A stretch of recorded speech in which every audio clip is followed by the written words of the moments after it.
Hello guys, today I'm going to tell you about that Nubila Network token. Now before we start the video, let's share my legal disclaimer. This video is only for educational purpose. Do your own research for the investing. According to the white paper, Nubila is the world's first physical precision oracle layer, transforming real-world weather and environmental data into verifiable on-chain intelligence for AI, prediction markets, and RWA's real-world asset ecosystem.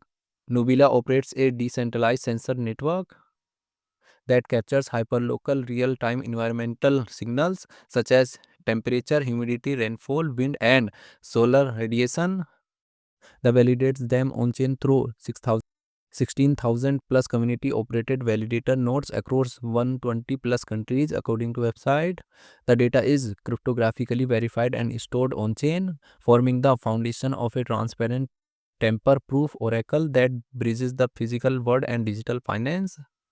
Nubila Network token total supply is 1 billion and circulating supplies around 184 million NB token. NB token is listed on Binance Alpha, MEXC and other exchanges. If I share my opinion with you, then this project up to 75% chances is that it is a legit or good project. So guys, don't take my opinion as a financial advice. Do your own research for the investing. Thanks for watching.